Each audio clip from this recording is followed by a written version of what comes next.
back to the Football Tribe UG channel. Robert Kesakos is your usual suspect. Welcome back to yet another live broadcast on your favorite football updates channel.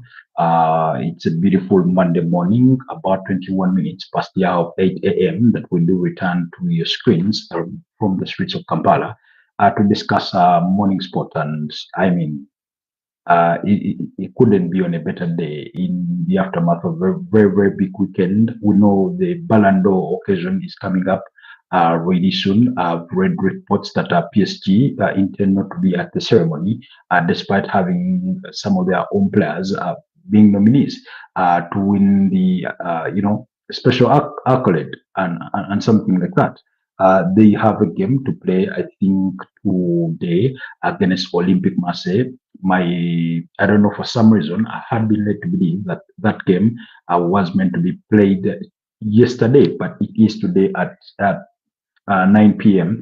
Between Marseille and Paris Saint-Germain, while Napoli in the Italian Serie A will be up against Pisa. So, but more importantly, we will be digesting what did transpire in the course of the weekend, particularly on Super Sunday, more reaction from that 1-1 draw between Arsenal and Manchester City. As the headline says it, Pep Guardiola deployed haram football to avoid defeat at Arsenal, while for in the immediate reaction, majority of us, and rightly so, have put portion of the blame on Mikel Arteta for going on to drop points at the Emirates Stadium against a formidable opponent in Manchester City. I do believe personally that the game was there for the taking for him, but he sort of chose to go otherwise. And we'll be getting the reaction from some of the Arsenal fans in regards to what they've said in their different forums pertaining to that particular game. So that is what we'll be digesting further more this morning. Like I said, it's not every day, or it's not very often that you get to use the word haram football in the same sentence with Pep Guardiola accusing him of having played that kind of game. If it had been Jose Mario Felix Moreno, if it had been Ange Postecoglou who did the same thing in the UEFA Europa League final in San Mamés just in May, it will be totally different conversation. If it had been David Moyes, it would be totally understandable. If it had been Tony Pulis, we would sort of understand. But we are talking about Pep Guardiola, literally the master of attacking football, modern attacking football. He's reinvented football in more ways than any other manager when it comes to attacking phases of the game. And yet here we are this morning discussing of how he deployed haram football. And I mean, he played with 5 defenders. By the tail end of the game, he only had one forward player, and that was Savinho, a winger. All the others were defenders. Not even forget midfielders, defenders. I think the other midfielder that was still on that pitch was Rodrigo Cascante. And did that help him? I certainly think maybe it served his immediate immediate what should we call it? Immediate purposes in the interim, but it did not look good on his CV, none whatsoever. It did not look good, none whatsoever. So that's the kind of game that we did experience. Like I said, we gave all the stick last night, and deservedly so, to Mikel Arteta for playing with the handbrake on. He's so conservative in mind that he does not see a way through when it comes to big games. He goes into those big games with a mentality of wanting to be very, very defensive, very, very conservative in both how they play, in both how their whole mindset about the game, which I believe is a very, very wrong mindset to go into a game. So you look particularly to that game yesterday, and I'm thinking, why do you even need a double pivot? While I understand the selection of Martin Zubimendi alongside Declan Rice, every time I continue to see the stats, and more so watching the game, Arsenal dominating possession, I kept wondering, does he still need, a second holding midfielder on that pitch? I thought Declan Rice should have been withdrawn because overall he did not have the best of games, really. So I was there thinking to myself, bring on Ethan Wanyeri and let him replace, you know, uh, Declan Rice, have more bodies of dynamic, more forward-thinking, fast-paced, quick players on that midfield, on that pitch, and yet he was again. He is stuck with that mind of wanting to defend, and he was thinking, no, even the late substitution that he made after them getting the equalizer was bringing on Christian Mosquera for Martin Zubimendi. And I'm thinking to myself, yeah, the game is gone. There's nothing you're going to do about this. In any case, you risk even conceding an own goal against from your own substitute. But essentially, it just wasn't working out. Essentially, it just wasn't working out. It just wasn't. So, but Pep Guardiola, like I said, haram football. They came with one mentality: we're going to defend with the entirety of our team, literally, brought Erling Haaland and subsequently Jeremy Doku, and then fast forward Savinho, that we're going to play a kind of the kind of system where you have a goalkeeper, 9 players behind the ball, and then 1 player waiting to go on the break. And it served them well in I think about 2 occasions or 2 or 3 occasions, but they made the game dull. They made it dull for Arsenal. And like I said, it was well intentioned for Pep Guardiola that he was happy with the result they got against it, admittedly, a better team like Arsenal. So he knew that we are going to sort of a hostile environment in terms of the Emirates Stadium, where they did lose 5 goals to 1 last season, and they wanted to avoid defeat at all costs. And what all cost meant for Pep Guardiola was deploying haram football. And basically, that's what he did. Because now, when you look at his starting 11 on paper, it does not scream.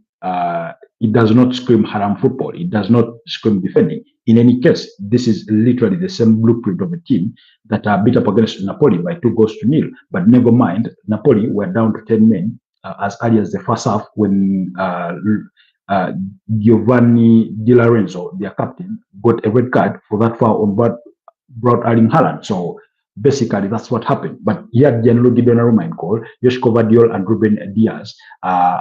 Kushanov, a centre back, but playing as a left back, and then as a right back, and then Nico O'Reilly. Then you had Phil Foden. You had Rodri in midfield as a single pivot, Tijan Reinders, Bernardo Silva, Phil Foden, Jeremy Doku, and Bart Erling Haaland. Now, essentially, that's not, the kind of team you look onto and say, this is the defensive side. While Arsenal deployed the 4-3-3 system, which we spoke about last night quite extensively, that Mikel Arteta needs to rid himself of that conservative mindset, and he needs to play that card of where, when they scrap out a win, he feels exonerated by his defensive mindset of fielding a trio of 3 defensive midfielders just because he's missing Martin Odegaard. It does not help him whatsoever. Their next game is a trip away to Newcastle, and I'm thinking to myself, are you going to do the same stupid shit that you did yesterday? Now, apologies for the language there, but when there's a team that you enjoy to watch play and they have the attacking minded players, just imagine you're watching Barcelona and they're playing a defensive game. You're not accustomed to that. They are not hurt. And it's not the kind of game that necessitated that they play that way, So that's why it's frustrating in a way to watch. So if you go away to Liverpool, to Anfield, and start with that kind of team, still not the ideal, but I can sort of understand the school of thought. But then again, at some point in the game, after studying how the game is going, you must adjust your tactics to say, how do I break through this sort of smoke that is blurring my vision? How do I break through this Liverpool barrier? And again, he took ages. By the time he brought on Ebeleche Eze, it was a little too late. I think, was it Ethan Wanyeri that came on? No, Max Doman. They came very late on. They hardly had any impact on the game. Yes, Ebeleche Eze had a moment or two, or half chance, but it did not count for nothing. And they ended up losing by 1-0. And now, yesterday, they dropped significant points, 2 points at home, because If you're going to win the league, make your home a fortress. Make it that you do not lose games at home. You do not just drop points at home in the manner in which Arsenal did. You must make it that. But they have not made it that. They've not done themselves any favors in that respect. And for me, I think that will be the frustration of Arsenal fans or Mikel Arteta. And I've seen majority of the online reaction as many, I won't say majority. Okay, majority is frustration, with a good number of them saying Arteta out. And the reason as to why they are saying Arteta out is because they are they are believing that not that he's incapable of winning, not that he's incapable, he has a team that is incapable of winning, but his own mindset that is conservative in nature is incapable of guiding them to any title. And I did say this yesterday. If you're playing in a cup competition like the UEFA Champions League or the FA Cup, where you have at the knockout stages where you have a one-off game and to advance to the next stage or semi-final or final, whatever, that kind of game is understandable. We are talking about a league that has 38 games. What are you trying to protect? What are you trying to protect? Go all in. Like I said, in any case, on a given day, I would have a single pivot. I'd go with two attack-minded players. Ethan Wanyeri and Ebeleche Ize were good enough to start in that game. In that midfield, by the way, the one we're talking about. So then you would have as many as 5 attack-minded players, because they play with an inverted left back or sometimes right back, depending on how they want to deploy. That means you already have an extra body coming in midfield to help Martin Zubimendi. So restrict how further up your defenders are going to go, and then let the other 5 do the donkey's work in the final third and going forward. That would be my mentality. But anyways, I'm not a coach. He is the coach. But it's not to say that we cannot critique what he did say or what he did do in the game. And I'm happy that he did exonerate him. Now, Pep Guardiola reacting to the game, he did say, we will try not to be like this. We will try not to be like this. I mean, again, this is all just like I told you, it was with the substitutions. When you withdraw a question of Matthias Nunes, sort of understandable, because we know Matthias Nunes has been predominantly played as a right back. Nathan Ake for Phil Foden, that's a defensive mindset. Now that means you have 5 defenders. You withdraw Brad Erling Haaland for Nico Gonzalez, central midfielder or defensive midfielder. You withdraw Nico O'Reilly for John Stones, Jeremy Doku for Savinho. That's the kind of defensive mindset. Now, Pep Guardiola did defend that, saying that they will try not to be like that.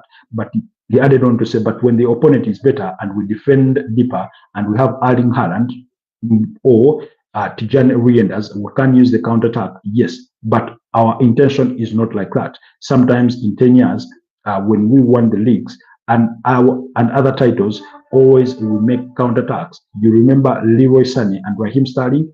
You remember how many counterattacks we did with Kevin De Bruyne. You remember, I prefer not to, but you cannot expect at this level not to do it.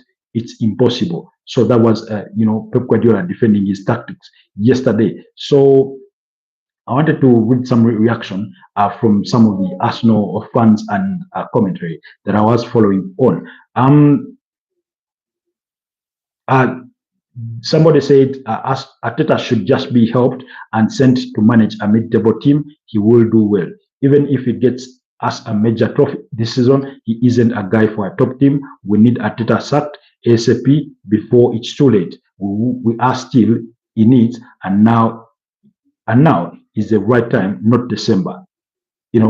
Like I said, you can see the frustration. He even scored.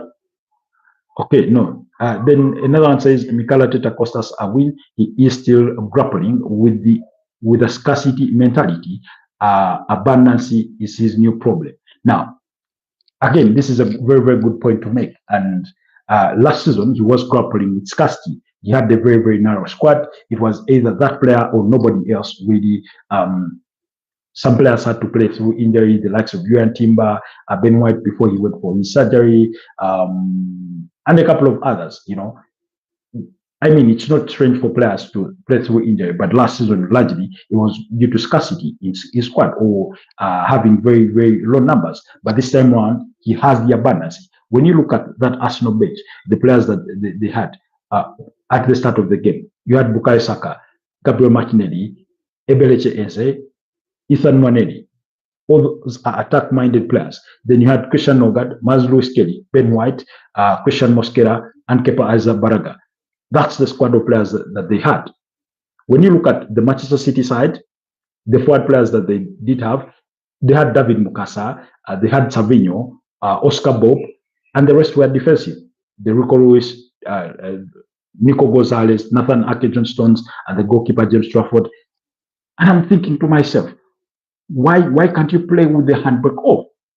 So you can see the sort of frustration that Arsenal fans have had to live through when it comes to following their team, when it comes um, to assessing yesterday's result. And then Carragher hinted on this, that they are playing with the handbrake on. They are playing with the handbrake on, and it was quite evident. It was really, really quite evident that they were playing in that manner. It was quite very, very evident that they were playing with the handbrake on. So he needs to change his mentality, not just in big games. I've seen it also in small games or in smaller games when you're playing a mid-table team, and then suddenly you're playing a double pivot. And I'm thinking to myself, yeah, okay, you started with that, but you do not need to wait for the 80th minute to change that. Go in as early as the 60th minute and change that. Throw on attacking players. Now, for a coach that manages a team with the whole mentality of we defend as a team, we attack as a team. So if you're going to defend as a team, why not have attacking midfielders do some bit of donkey work in that midfield? So had it not been for Gabriel Martinelli and Ebeleche Eze, the two substitutes combined, had it not been for those two substitutes to combine, Arsenal wouldn't have had a point. And in fact, this is what I said. His substitutions in the second half, at the start of the second half, withdrawing Noni Madueke for Bukayo Saka, and then withdrawing Mikel Merino for Ebeleche Eze, was an indictment on himself, was a vote of no confidence in his own abilities, knowing that he got things wrong right from the onset. And I said this during the first half. There's no shame in making a first half substitution. Like 15, 20 minutes into the game, and you make a substitution, there's no law against that. You realize, I think I'm going about this wrong. But for some reason, he kept thinking in some sort of wild wilderness that suddenly Mikel Merino is going to become a faster player, that is going to become a kind of player that strings, good passes, quick passes, and through balls. He's never that. And a lot of people I've seen, but majority of this is from the rival fans. But for them, it's banter. It's not really being analytical of the game in the entirety of its aspects. But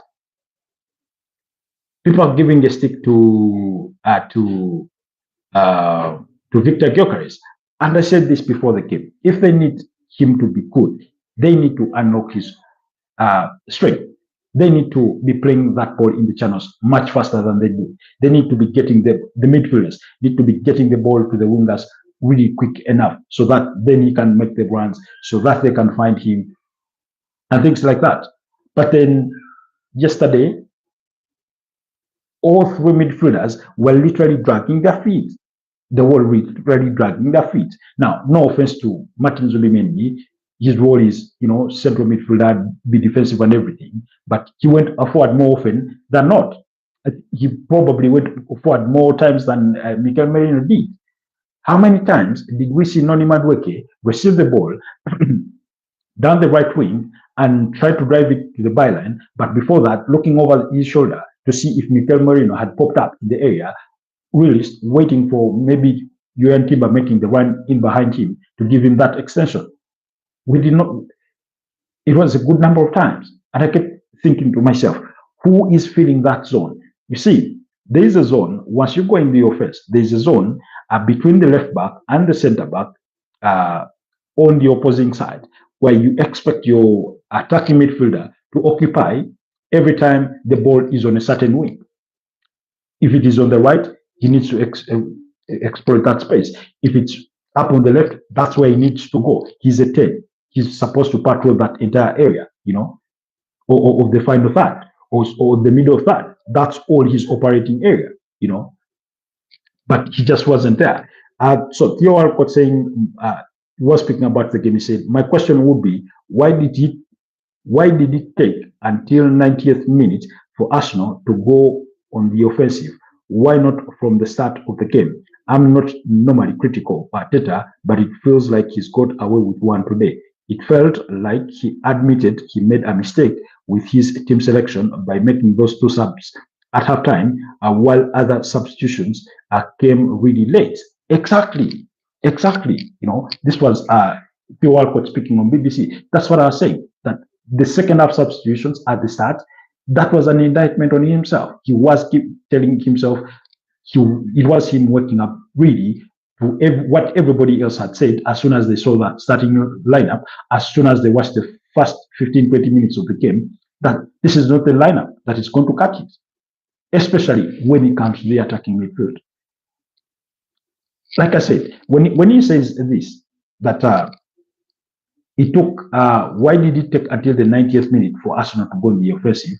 Why not from the onstart?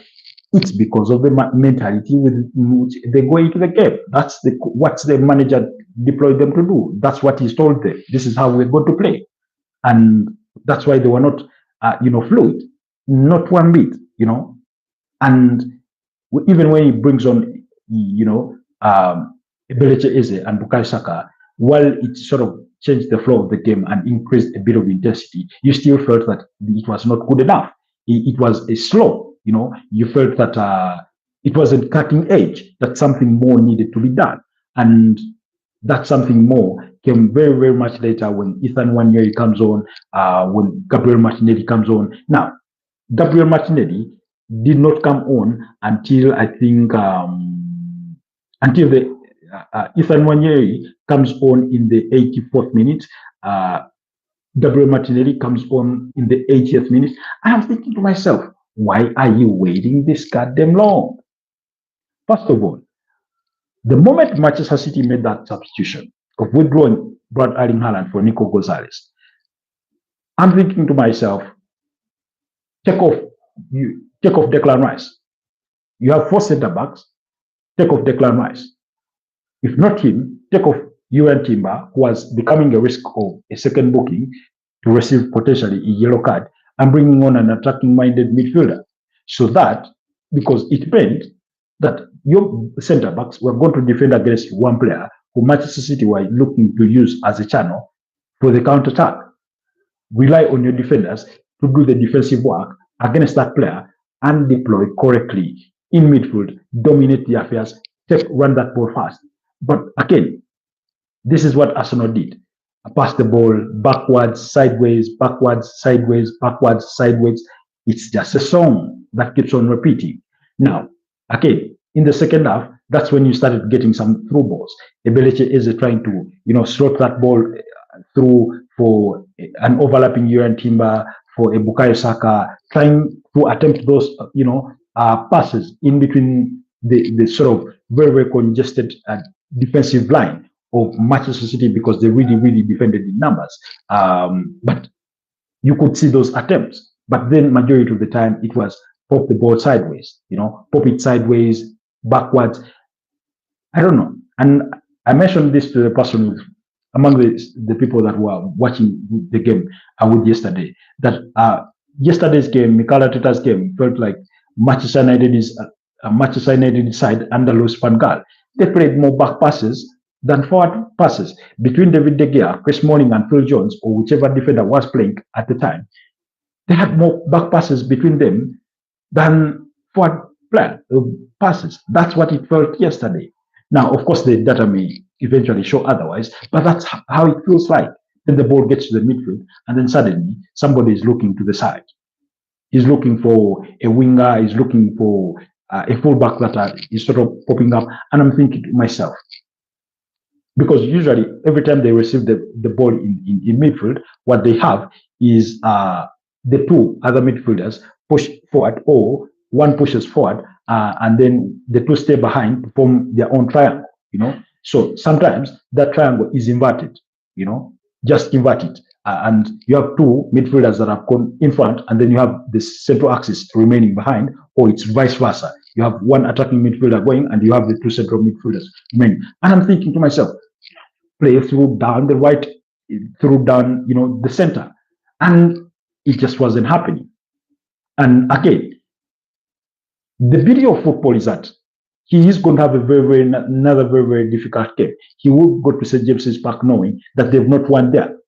I do not remember the last time they went and won there. Maybe the data will show us otherwise. But remember last season they went there and lost by goal to me. That goal scored by Alexander Isak.